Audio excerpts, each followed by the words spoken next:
voilà ici le moteur point traditionnel de 850 cm3. Quand je dis traditionnel, c'est parce qu'il fait 850 cm3, mais il est assez particulier. Déjà, il y a deux bougies par cylindre, il y a un double allumage qui n'est pas monté encore ici, mais qui sera comme ça, avec ce système de double jeu, de vis platinées réglables, etc.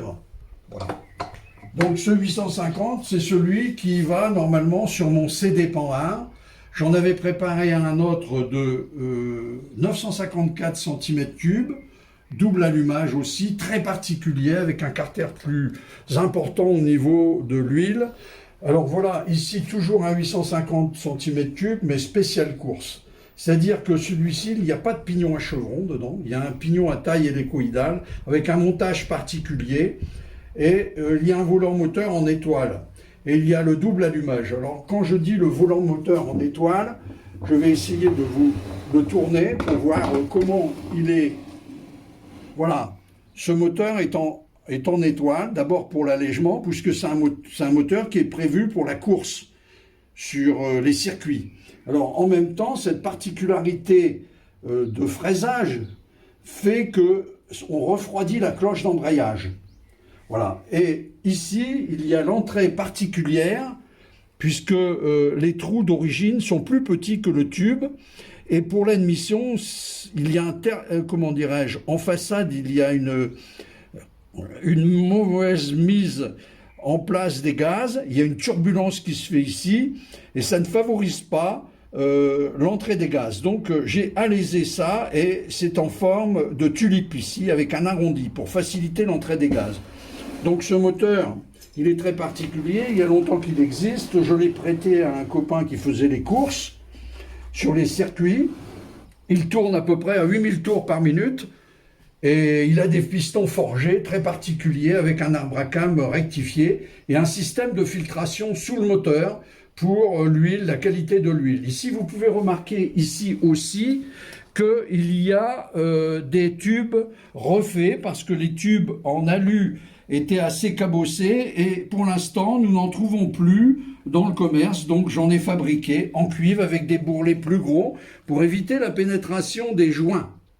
Voilà, alors ici je ne sais pas si on peut voir le dessous avec la bougie est dessus, je peux peut-être vous le soulever comme ça pour voir.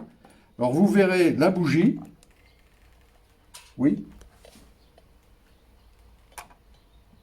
Et en même temps, le dispositif de filtration avec la cartouche sous le moteur, qui est quelque chose que j'ai mis au point il y a plus de 23 ans.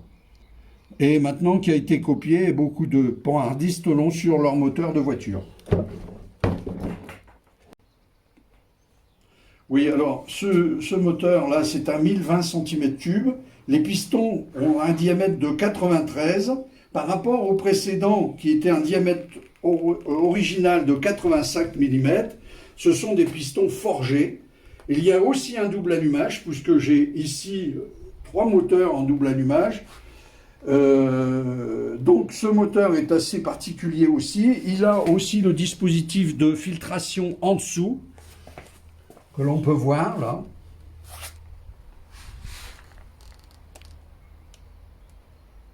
Et il y a aussi 2 bougies par cylindre. Et puis, il y a aussi un dispositif particulier ici pour éviter la compression au point mort bas.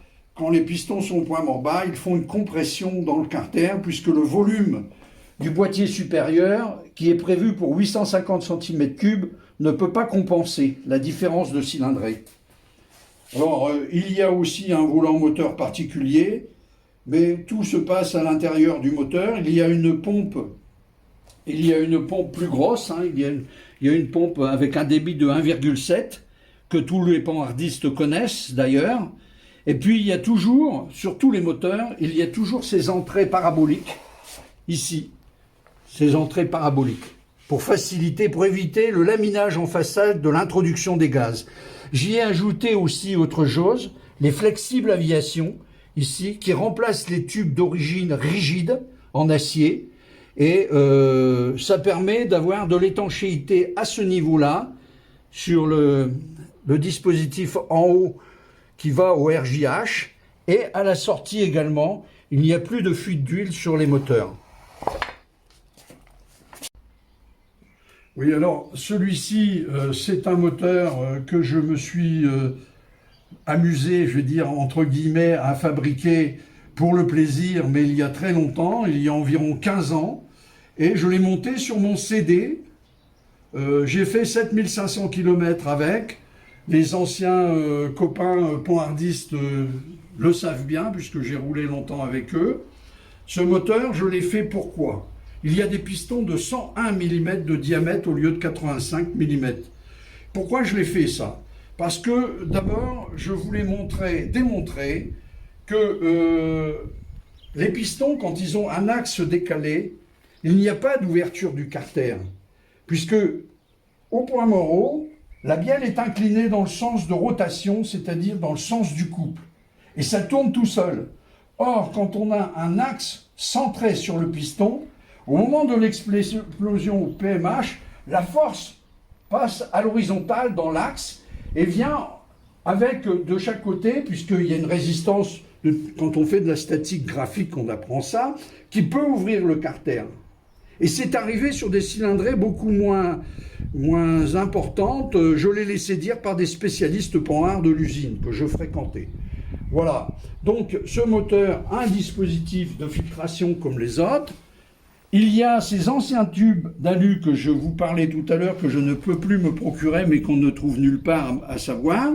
Il n'y a pas de double allumage sur ce moteur. Il n'y a pas de bougie par cylindre.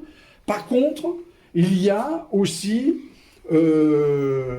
un carburateur directement à l'entrée des cylindres, qui sont montés d'ailleurs, ces carburateurs ont été montés sur les Racer 500 avec des coudes directement. Alors la longueur ici, la longueur de la fibre note, c'est-à-dire de l'axe qui passe, eh bien elle est rigoureusement identique de chaque côté. Et comme les cylindres sont déportés, il n'y a pas ce problème que nous avons sur notre bicylindre avec des pertes de charge. Là, il n'y a pas de perte de charge. Et ces doubles carburateurs ont été montés sur les Racer 500, sur les Mono 1000, etc. et même sur d'autres voitures en compétition. Ici, vous voyez un boîtier qui est un peu inesthétique, puisqu'on me l'avait dit. Donc, ce boîtier se sépare en deux parties. Je l'ai usiné à la fraiseuse. Et donc, il compense aussi cette histoire de point mort bas dont je vous ai expliqué tout à l'heure, qui est une compression qui vient. Et le dépresseur, la tige de dépresseur qui entraîne le delco, ici, elle est insuffisante pour répartir dans ce boîtier supérieur qui, lui, a été étudié pour un 850 cm3. Il est évident que 850 cm3, donc qui s'échappe, mais il y avait aussi cette partie centrale qu'il ne faut pas oublier. Il y avait un collègue anglais qui m'avait dit « Ah oui, non, ça ne fait pas 850 ». Il ne faut pas oublier cette partie cylindrique. Il y a deux remontées. Il y a la remontée sur l'axe du dépresseur et il y a la remontée quand même ici. Si vous ouvrez ça, vous verrez que l'huile va jaillir, à la limite, quand le moteur va tourner. Donc cette partie-là est une compensation de cylindrée qui permet d'avoir des fuites partout. Puisqu'il y aura, comment dirais-je, il y aura à ce moment-là une surpression.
voici des bancs entre pointes qui permettent justement de contrôler à la fois mes vilebrequins pour la concentricité des deux portées diamètre 50, deux portées concentriques.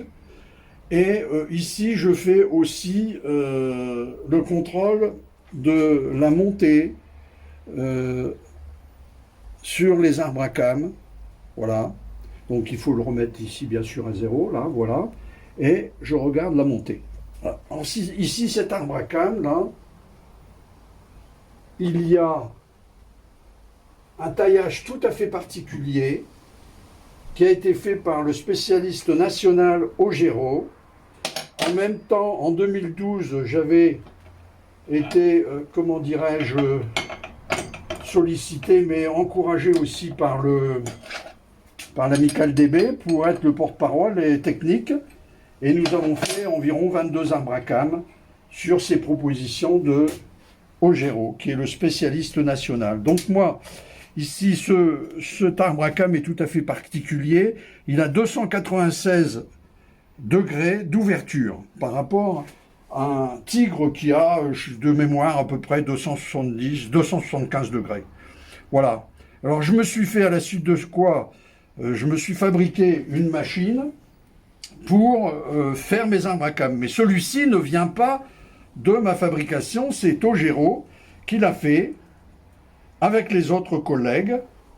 Et on a eu à choisir entre couple ou circuit. Et moi, j'avais choisi pour un 1000 cm3. Alors celui-ci, normalement, il porte le numéro TP 15015, qui a été retaillé par la société Ogero. Et j'ai toutes les caractéristiques de cet arbre à cames qui va aller dans ce moteur, qui lui fait 954 cm3, mais tant pis. Et il y a aussi un double allumage, des pistons forgés, un système de filtration, enfin tout ce que je vous ai expliqué déjà sur les autres. Mais si l'on compare, on peut voir de visu la partie ici qui est totalement différente de l'arbre à cames traditionnel que nous avons sur nos moteurs. Alors ici, voilà, je vais vous montrer de quoi il s'agit. Si on compare, je pense qu'on peut le faire, comparer ici les deux cames, la forme extérieure des deux cames, qui est en fait le parcours linéaire, ici, de l'ouverture de la soupape. Vous voyez que c'est totalement différent. Alors pour ce faire, je me suis fait un petit calibre, ici, qui me permet tout de suite de voir la forme de l'extrémité de la came. Le temps d'ouverture, c'est ici, tout cela. Toute cette partie-là, c'est le temps d'ouverture de la soupape. Ici, ça, c'est un cylindre qui va aller... Donc, il y a le double allumage, on voit la bougie ici. C'est un cylindre qui va aller sur le 954 qui est derrière, là. Et les soupapes sont ici, les soupapes. Voilà, les soupapes. Alors, c'est des soupapes récentes que je me suis procurées, que toutes les panhardistes peuvent se procurer.